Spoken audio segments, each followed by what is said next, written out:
Assalamualaikum warahmatullahi wabarakatuh. Waalaikumsalam Billah, alhamdulillah, wassalatu wassalamu ala rasulillah wa ala alihi wa sahbihi wa mawala. Amma ba'd, para pemirsa yang dirahmati Allah, pada pagi ini kita akan berbincang-bincang dengan Bapak Duta Besar Republik Indonesia untuk Uzbekistan tentang hal-hal yang berkaitan dengan perayaan Idul Fitri, khususnya bagaimana masyarakat Muslim di Uzbekistan merayakan Idul Fitri. Sebagai tambahan dari pengetahuan kita tentang kehidupan masyarakat Muslim di Uzbekistan, terutama berkaitan dengan Ramadan dan Idul Fitri.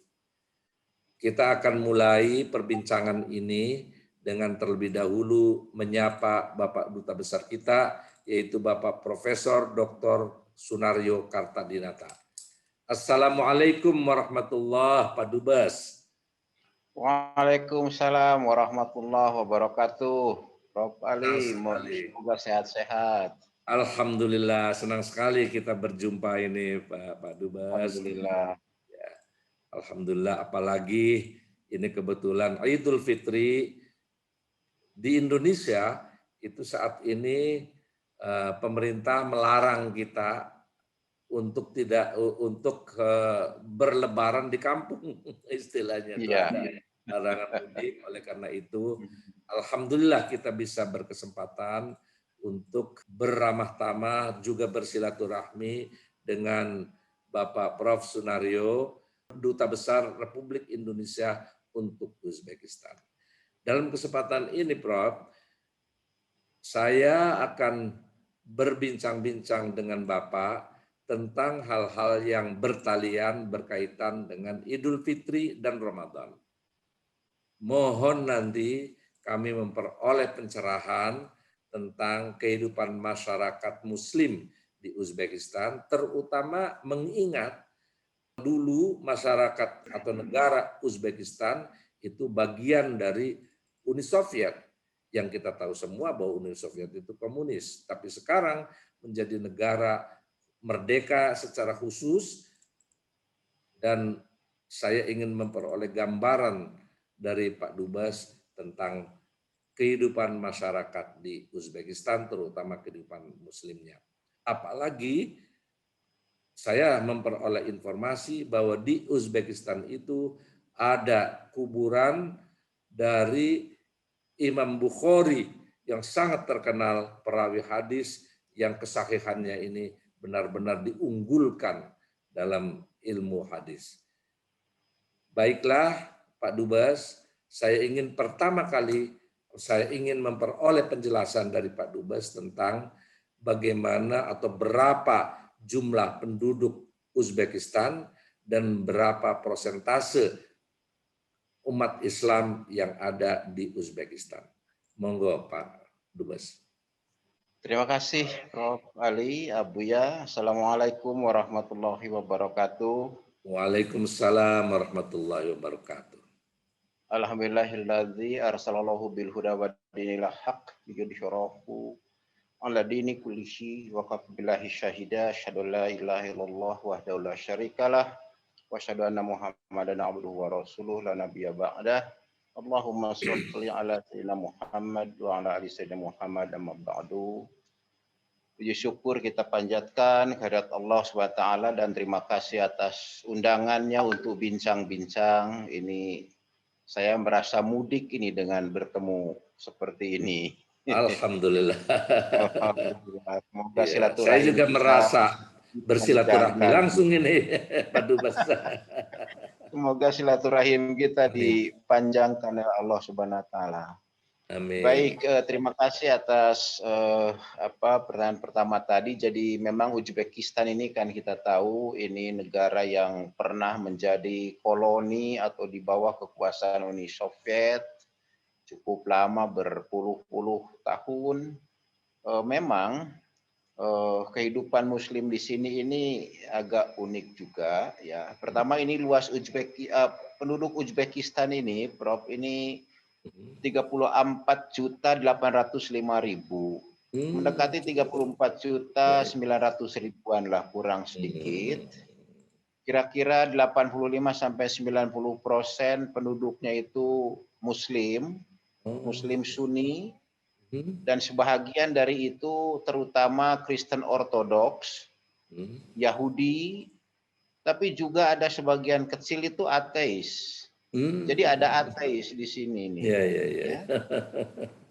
Nah itu proporsi kehidupan Muslimnya, dan kehidupan Muslim di sini memang itu dibina langsung oleh para ulama setempat, karena negara dalam arti kehidupan beragama ini tidak mengurusi langsung seperti kita. Tapi ini agama ini diurus oleh para pemuka agama di wilayah masing-masing, entah itu lewat masjid ataupun dalam pesantren-pesantren. Jadi banyak pesantren-pesantren yang sangat tua, yang amat historis itu masih tetap berjalan. Seperti di Bukhara itu ada sebuah pesantren tahfidz di situ, ya, sangat luar biasa. Kemudian ada juga itu Bukhara itu misalnya itu di situ lahirnya aliran Naqsabandiyah. Jadi secara umum masyarakat Muslim Uzbek ini 90% penduduknya Muslim Sunni, kemudian yang lainnya itu Kristen Ortodoks, Yahudi, dan ada yang ateis. Kira-kira itu gambaran secara umum. Nah. Tapi bagaimana kehidupan antar umat beragama di Uzbekistan ini, Prof? Nah ini sangat menarik, dan dalam impresi saya selama ini, saya sudah 2 tahun di sini, masuk tahun ketiga, rasanya belum pernah mendengar, melihat, membaca berita tentang munculnya gejala-gejala friksi-friksi antar umat beragama. Jadi boleh dikatakan di sini sangat damai, tentram antar umat beragama itu. Tidak pernah terdengar friksi, tidak pernah terdengar konflik, tidak pernah terdengar pertentangan karena faktor ataupun membawa atas nama agama. Alhamdulillah, saya mengamati seperti itu. Ya. Menarik sekali. Kemudian kalau kita misalnya kita bandingkan di Indonesia, itu kan kalau Ramadan itu terutama itu kan semarak gitu, orang menjalankan atau memeriahkan bulan Ramadan. Bagaimana kondisi ini di Uzbekistan, Pak Dubes? Ya, ada 2 hari raya di Uzbekistan yang dirayakan secara besar oleh masyarakat Uzbek, yaitu Idul Fitri dan Idul Adha. Sama dengan di kita, 2 hari raya besar ini dirayakan secara meriah oleh masyarakat. Sedangkan hari-hari besar lain itu dirayakan oleh masyarakat sendiri dalam tempat masing-masing. Maksud saya dikatakan besar ini karena dalam 2 hari raya ini pemerintah menentukan hari H, kapan hari raya Idul Fitri itu jatuh. Seperti hampir sekarang sama dengan di kita ya. Sama dengan di kita dalam urusan itu. Dalam urusan itu, tetapi dalam urusan kehidupan beragama sehari-hari itu sepenuhnya oleh para ulama setempat. Artinya kan kalau di kita memang di Uzbek ini kan agak barangkali mungkin agak sekuler dalam arti kata karena negara tidak ngurusi agama. Ya. Tetapi hari H, 2 hari besar itu ditentukan oleh negara. Di Uzbekistan tentang hari raya sekarang ini, Presiden beberapa waktu lalu sudah menetapkan hari raya Idul Fitri itu jatuh pada tanggal 13 Mei 2021. Lebih awal dari di kita, tanggal 14 ya. Berarti sekarang sudah Idul Fitri di sana. Sekarang tanggal berapa sekarang? Sekarang tanggal 13. Tanggal 14 kalau gitu besok. Besok iya, di sini besok. Bersama sekarang di hari Ya. Ya, sekarang hari terakhir puasa. Ya, mohon Gitu maaf. ya. Berarti Jadi sama ya. besok. Ya, sama. Betul. Nah, tentang Hari Raya Idul Fitri, ini bisa saya gambarkan gini, Prof. Pertama, ini dalam kegiatan taraweh misalnya ya. Di sini kan mazhabnya mazhab Hanafi. Mazhab Hanafi, kalau di kita kan kebanyakan Syafi'i. Tapi betul. Ya, tapi saya pikir tidak terlalu beda dalam pengertian pelaksanaan seremonial Idul Fitri, mulai dari salat taraweh. Memang di sini di masjid-masjid itu salat taraweh di sini 20 rakaat plus 3 witir. Diawali dengan salat Isya ditambah 4 rakaat sunat. Jadi total kan itu 31 ya. Iya. Dan ini cukup cukup khusyuk dalam pengertian karena target masing-masing masjid selama Ramadan itu hatam Al-Quran. Selama 1 bulan. Selama 1 bulan, seperti Oh masjid iya. yang dekat, tidak terlalu dekat dari Wisma, tapi saya kalau ke masjid ya ke masjid itu gitu ya. Itu beberapa hari yang lalu itu mereka sudah khatam Quran untuk sebelum akhir Ramadan. Iya, Yaitu iya. tampak merupakan target di setiap masjid. Di sini tidak terlalu banyak masjid dalam arti kata banyak musola-musola yang bertebaran seperti di kita. Tapi masjid di sini ada pada lokasi-lokasi tertentu, tapi masjidnya sungguh luar biasa karena itu bisa menampung ribuan orang seperti itu. Oh, besar-besar Masjid. Pak Dubes. Besar-besar Oh, masjidnya. iya. Dan itu penuh sesak itu. Tak terkecuali sekarang masa COVID penuh sesak masjid itu. Jadi dalam hal sholat tarawih seperti itu, dalam sholat Id sama dengan di kita, diselenggarakan di lapangan, di masjid, ya. Dan ba'da sholat juga inti Idul Fitri ini mereka juga membangun dan mengeratkan silaturahim. Jadi saling kunjung mengunjung itu biasa. Iya, iya, Tapi iya. di sini tidak dikenal mudik pada Lebaran, biasanya mudiknya pada tahun baru. Oh, Pada tahun tahun baru baru. terutama tahun baru mereka yang disebut dengan Nafrus itu jatuh pada 21 Maret. Oh, iya, iya, iya.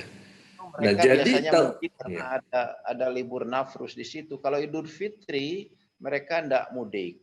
Tetapi berkunjung dengan tetangga, dengan keluarga dekat, biasa saling berkirim makanan, persislah seperti kita di kampung-kampung kan begitu, Prof. Zaman Betul, kita betul, anak-anak kan betul. menyaksikan orang tua kita Iya, seperti itu.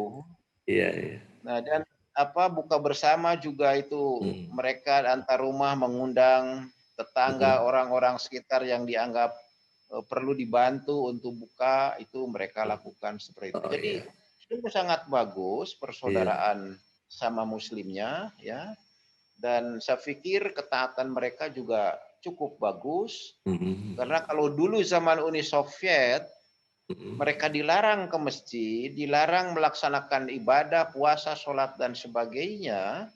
Dan ini menjadi sebuah ketakutan mendalam bagi mereka ketika itu.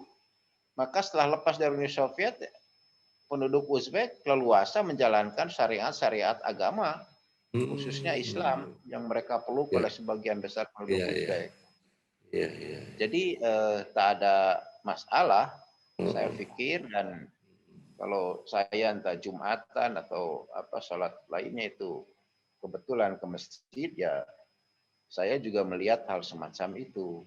Nah, salat Jumat misalnya Prof ya, saya tambahkan Iya, salat Jumat ini. iya. Agak unik juga ini. Berbeda dengan di kita. Jadi salat Jumat di sini kan khotbahnya ini hanya 5 menit karena bahasa Arab. Iya, iya. Tapi Oh. 1 jam sebelum itu, 1 jam sebelum khotbah itu tausiahnya kurang lebih 1 jam. Oleh karena Iya, iya. itu jamaah sholat Jumat itu jam 12 kurang itu masjid sudah penuh sesak. Karena jam 12.15 mulai tausiah, jam 1 mulai sholat. Itu diawali dengan sholat qobla itu 4 rakaat. Sholat ba'da Jumat juga 4 rakaat. Tapi yang menarik, ketika sholat ba'da Jumat itu tak ada orang yang bergerak satupun sebelum seluruhnya selesai. Oh, Ini iya. yang menarik. Jadi bisa saya gambarkan ketika sholat Jumatnya selesai, maka Hmm, imam berdoa, semua mengamini. Setelah hmm, itu sholat sunat 4 rakaat secara perorangan tetapi bareng-bareng gitu ya, hmm, hmm, bersamaan. Dan setelah hmm, selesai sholat ba'da itu 4 rakaat, lalu ada yang baca Al-Quran 1-2 ayat, hmm, kemudian ditutup oleh doa oleh imam, baru hmm, selesai imam berdoa, bubar semua. iya, Ini iya, iya, keunikannya, iya, keunikan. Ya. iya. Nah Luar itu biasa seperti itu. saya gambarkan, Iya, luar iya. biasa itu, luar biasa. Hmm, Saya iya.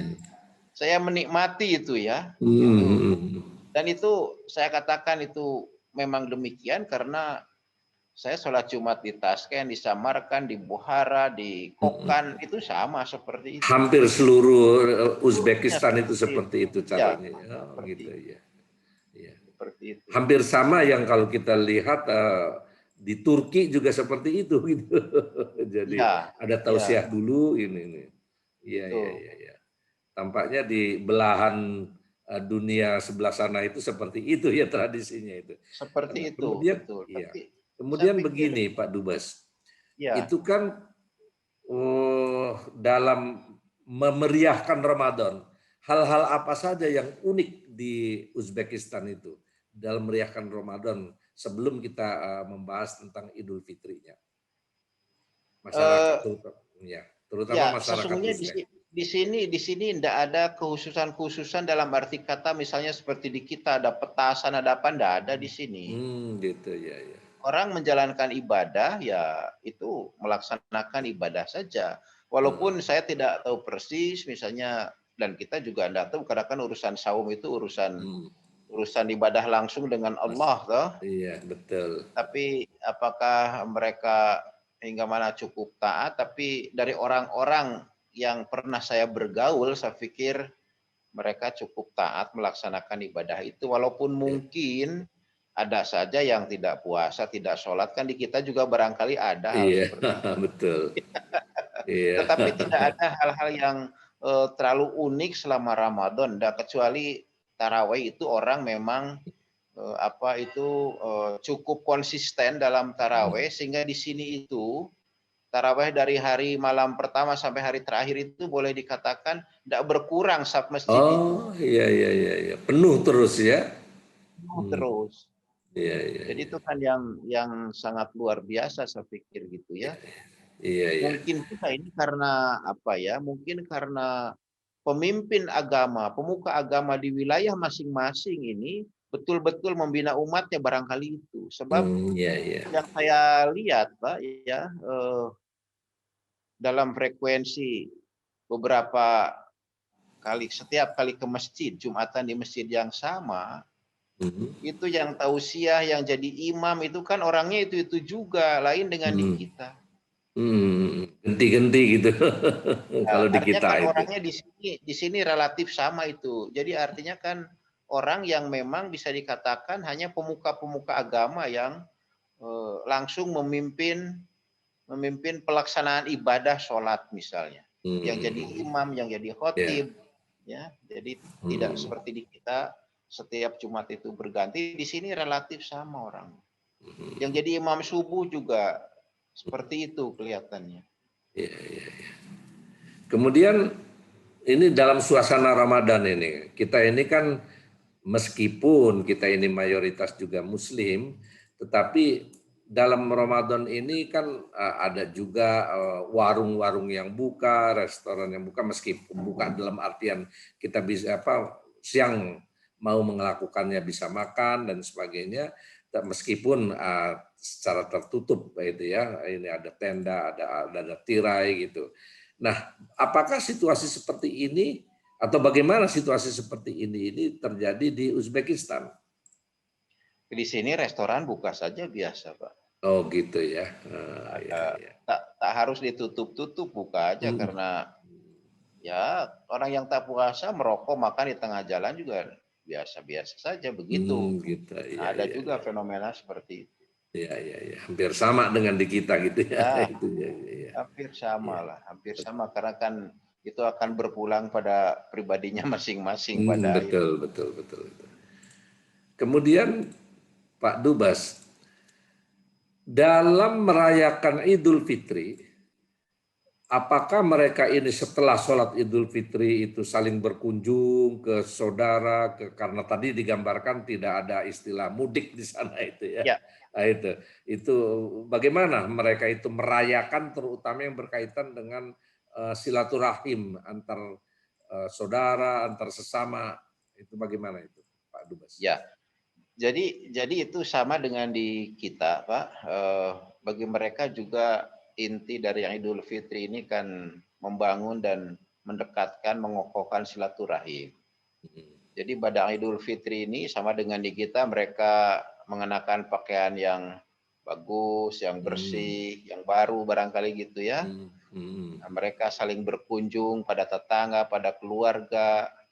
Hanya tidak dikatakan sebagai mudik yang masif seperti di kita, tidak ada Iya, itu. Tapi kalau iya, berkunjung pada keluarga itu ya, iya, iya. dan bahkan ya mereka sangat terbuka untuk menerima tetangga Oh, hadir bersilaturahim. Ya, hmm. itu yang saya tahu, saya dengar gitu ya tentang itu. Jadi samalah dengan di kita Oh, iya, iya, silaturahim. iya, iya.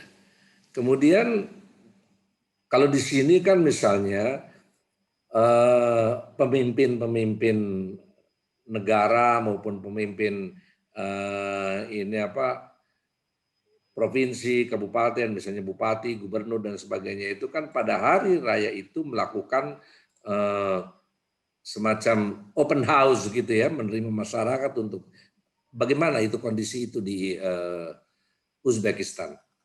Nggak ada di sini, Pak. Oh, iya. Nggak ada itu. Ya, tidak ada Ya itu. karena mungkin di sana sekuler itu ya.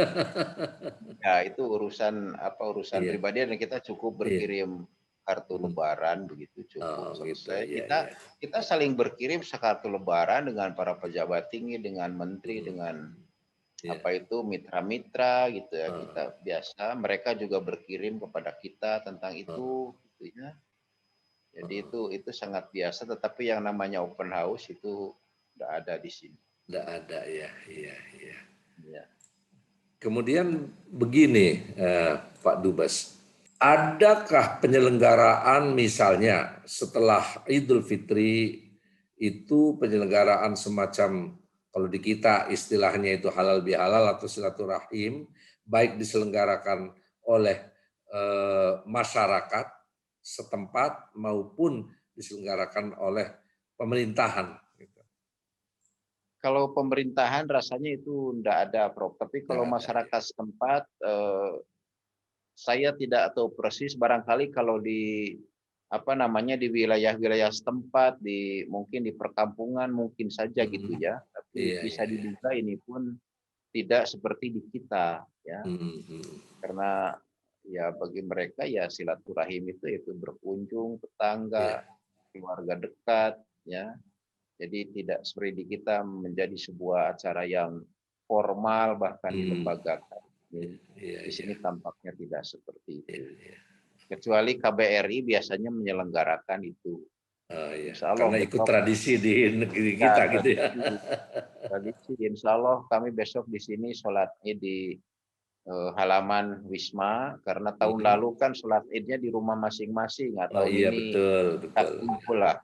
Tahun ini kita kumpul di Wisma, kemudian juga silaturahim di sini, gitu ya, bersama-sama WNI yang ada. Jadi itulah yang kita lakukan di sini. Kemudian ini Prof, yang berkaitan dengan bagaimana orang-orang tua di Uzbekistan ini mentransmisikan atau mendidik anak-anaknya, terutama pendidikan yang berkaitan dengan pendidikan agama Islam maupun tradisi dan tradisi keislaman itu. Adakah hal-hal yang perlu kita jadikan contoh atau bisa kita pahami tentang bagaimana mereka ini mendidik atau melestarikan budaya-budaya Islami kepada generasi berikutnya? Ya, jadi seperti saya katakan tadi, pertama bahwa pembinaan Islam di sini itu dilakukan oleh para pemuka agama di wilayah atau di masyarakat setempat masing-masing. Hmm. Dan pembinaan agama itu dilakukan di masjid, pesantren, termasuk di keluarga. Jadi keluarga ini memegang peranan penting di dalam pendidikan anak, terutama dalam pendidikan agama, karena tidak ada lembaga lain kecuali keluarga, pesantren, dan masjid yang mendidik anak-anak dalam hal agama. Sekolah kan tidak melaksanakan pendidikan agama, tidak ada kurikulum pendidikan agama. Nah, oleh karena itu tradisi-tradisi Islam itu diwariskan lewat lembaga-lembaga itu, walaupun bisa jadi nilai-nilai seperti itu agak terkikis ketika dalam koloni Uni Soviet karena mereka banyak tekanan kan untuk tidak melaksanakan ibadah menurut syariat Islam. Seperti contoh ketika presiden pertama itu memerintah, itu kan mereka sangat ketakutan untuk melaksanakan ibadah puasa, bahkan takut untuk melaksanakan puasa, melakukan sholat. Karena mungkin juga itu waktu itu ada kelompok-kelompok Islam yang membawa nilai-nilai Islam itu juga masuk ke dalam dunia politik. Nah, barangkali ini yang menyebabkan juga tekanan-tekanan bagi mereka. Ya, oleh karena itu pewarisan nilai-nilai Islam di sini memang itu lewat keluarga, lewat lembaga-lembaga keagamaan, dan di bawah binaan pemuka agama setempat. Karena di sini kan tidak ada departemen agama, nggak ada di sini. Iya, iya. Jadi dalam lembaga-lembaga itu. Oleh karena itu kegiatan-kegiatan ke masjid yaitu tentu harus merupakan bagian. Dulu waktu zaman Uni Soviet kan anak-anak itu tidak boleh ke masjid, remaja itu jarang ke masjid. Usia kira-kira di 10 tahunan itu kan tidak boleh ikut masjid. Sekarang kan dibolehkan. Artinya ini kan merupakan sebuah pembaharuan pelaksanaan syariat Islam atau merupakan bagian dari proses pewarisan nilai-nilai Islam kepada generasi penerus. Itu yang terjadi pada saat ini, Bro. Terakhir ini, Pak Dubes. Tadi Pak Dubes menyebut lembaga-lembaga pendidikan pesantren itu ada juga di Uzbekistan. Mohon kita memperoleh gambaran tentang kondisi atau proses pendidikan yang terjadi di lembaga-lembaga seperti itu dan apa namanya itu di Uzbekistan seperti itu. Pertama, yang keduanya apakah sama kalau di Indonesia itu baik pesantren, madrasah itu juga sudah masuk ke dalam bagian dari sistem pendidikan nasional. Apakah di Uzbekistan juga seperti itu?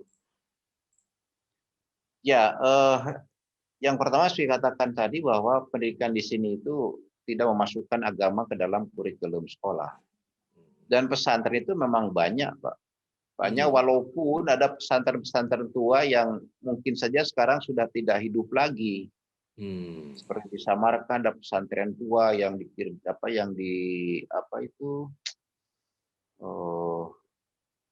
saya lupa namanya itu. Ya. Tapi itu sekarang kan tidak digunakan lagi. Tapi beberapa pesantren ya masih berjalan. Seperti di Tasken aja itu ada pesantren cukup besar itu, ya.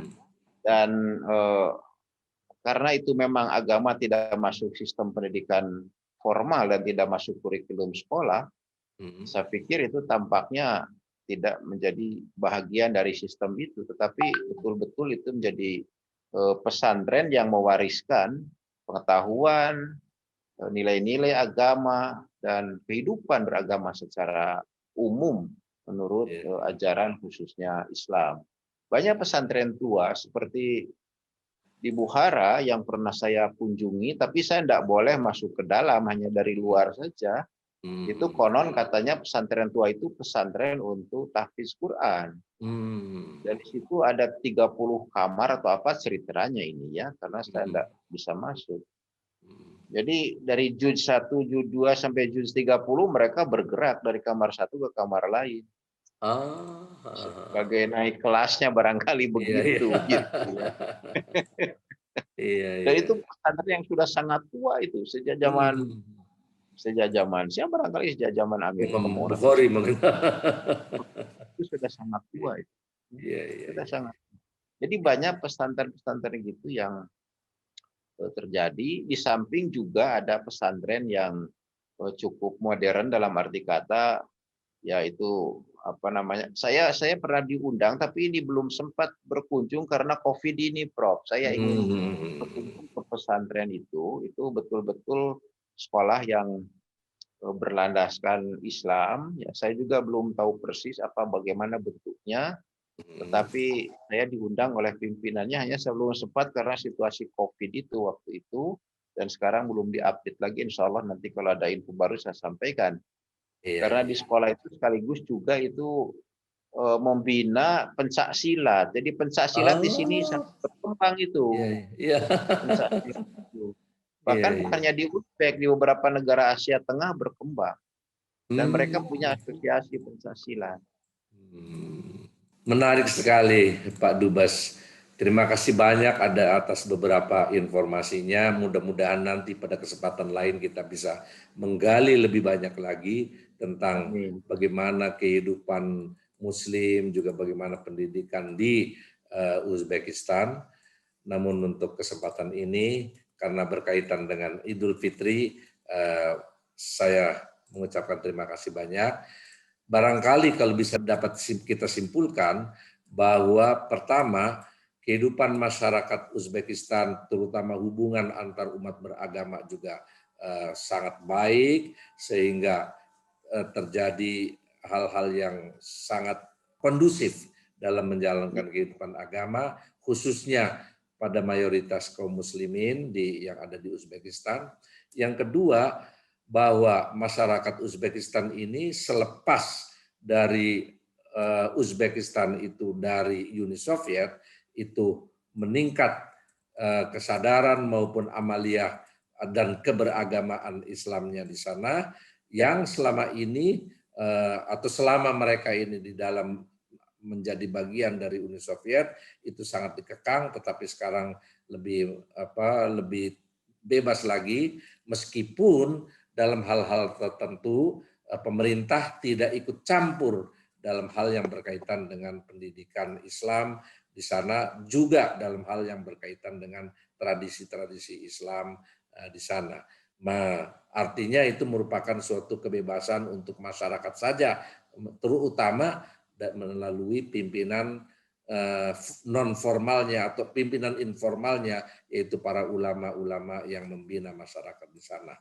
Yang ketiga, memang di sana itu ada lembaga-lembaga pendidikan seperti halnya pesantren, namun di Uzbekistan itu tidak seperti di kita, yaitu menjadi bagian dari sistem pendidikan nasional, tetapi tetap eksis lembaga-lembaga pendidikan pesantren seperti itu, terutama terfokus untuk pembinaan pendidikan agama Islam dan tahfidz Al-Quran. Barangkali itu Ya. yang bisa disimpulkan. Terima kasih banyak Pak Dubas. Sehat selalu mudah-mudahan, dan Alhamdulillah. Amin. juga sukses di dalam menjalankan misi negara Republik Indonesia di Uzbekistan. Amin. Demikian, Amin. wassalamualaikum warahmatullahi wabarakatuh.